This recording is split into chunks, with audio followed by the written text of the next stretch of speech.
ന്യൂയോർക്കിന്റെ ചരിത്രത്തിൽ ആദ്യമായി കടന്നു വന്ന ഒരു മുസ്ലിം മേയർ, മുസ്ലിം ഭരണാധികാരി, അദ്ദേഹം ട്രംപിന് നൽകിയ ആദ്യത്തെ സന്ദേശമാണ് നമ്മളെയൊക്കെ അത്ഭുതപ്പെടുത്തുന്നത്.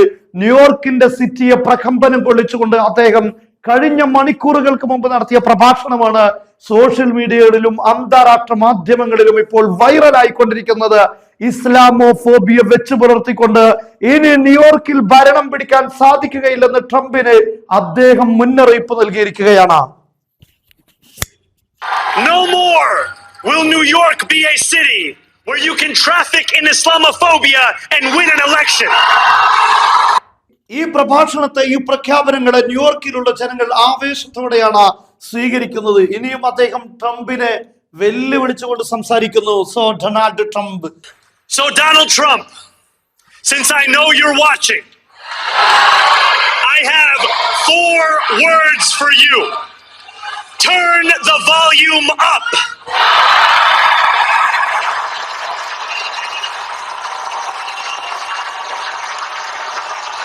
യഥാർത്ഥത്തിൽ ന്യൂയോർക്ക് സിറ്റിയെ പ്രകമ്പനം കൊള്ളിച്ചുകൊണ്ട് ആളുകൾ ആവേശഭരിതമാകുന്ന ചില പ്രഖ്യാപനങ്ങളാണ് അദ്ദേഹം നടത്തിയത്. ഡൊണാൾഡ് ട്രംപ്, നിങ്ങൾ എന്നെ ശ്രദ്ധിക്കുന്നുണ്ട് എന്നറിയാം, എന്റെ വാക്കുകൾ താങ്കൾ കേൾക്കുന്നുണ്ടെന്നറിയാം.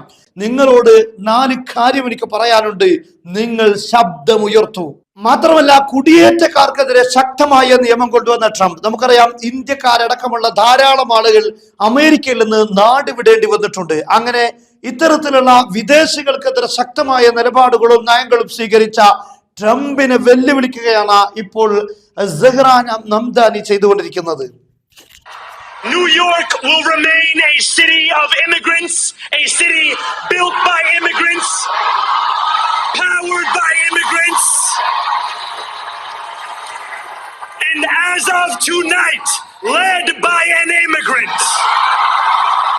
ന്യൂയോർക്ക് കുടിയേറ്റക്കാരുടെ നഗരമായി തുടരും.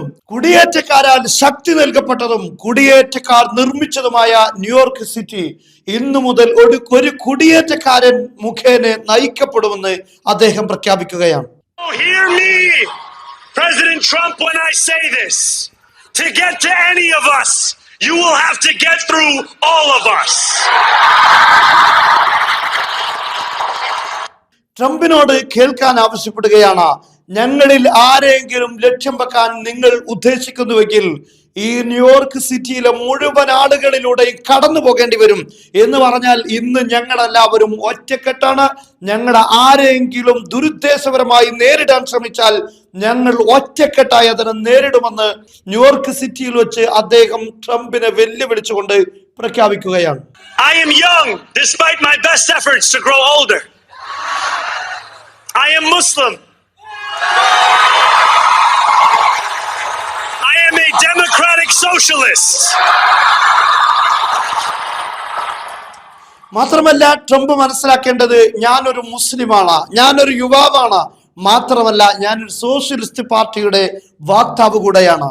അതോടൊപ്പം അദ്ദേഹം ശക്തമായി ഫലസ്തീനിനെ പിന്തുണക്കുന്ന വ്യക്തിയാണെന്നും ഇസ്രായേലിനെതിരെ ശക്തമായ നിലപാട് ഞാൻ സ്വീകരിക്കുന്ന വ്യക്തിയാണെന്നും ഉറക്കെ പ്രഖ്യാപിക്കുന്നു. ഇതെല്ലാം പ്രഖ്യാപിക്കുന്നത് ന്യൂയോർക്ക് സിറ്റിയുടെ വളരെ പ്രധാനപ്പെട്ട കേന്ദ്രങ്ങളിൽ വെച്ചാണ് എന്ന കാര്യം നാം മനസ്സിലാക്കേണ്ടതുണ്ട്.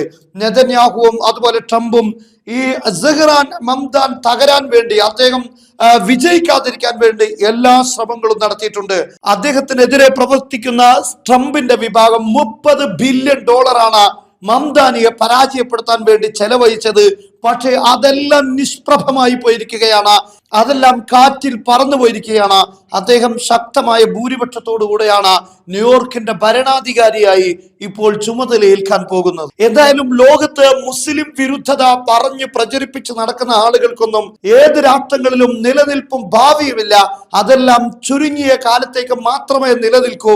കാര്യങ്ങൾ തിരിച്ചറിയുന്ന ഒരു സമൂഹം ലോകത്ത് ഉയർന്നു വരുമെന്നാണ് ഇതെല്ലാം സൂചിപ്പിക്കുന്നത്. ട്രംപ് ഭരണത്തിലേക്ക് കടന്നു വന്നെങ്കിലും പക്ഷെ അദ്ദേഹത്തിന്റെ മിഡിൽ ഈസ്റ്റ് നയങ്ങൾ, അതുപോലെ തന്നെ അമേരിക്കയിലെ പാവപ്പെട്ട ജനങ്ങൾക്കെതിരെയുള്ള അദ്ദേഹത്തിന്റെ നീക്കങ്ങൾ, ഇതിനെതിരെ ശക്തമായ പ്രതികരണങ്ങൾ അമേരിക്കൻ നാടുകളിൽ നിന്ന് ശക്തമായി ഉയർന്നു വരുന്നതിന്റെ പ്രതീകമാണ്, അതല്ലെങ്കിൽ അതിന്റെ വ്യക്തമായ തെളിവാണ് ഇപ്പോൾ മംദാനി ന്യൂയോർക്കിനെ കീഴടക്കിയിരിക്കുന്ന ഈ വാർത്ത നമ്മിലേക്ക് എത്തുന്നതിലൂടെ നമുക്ക് മനസ്സിലാക്കാൻ സാധിക്കുന്നത്.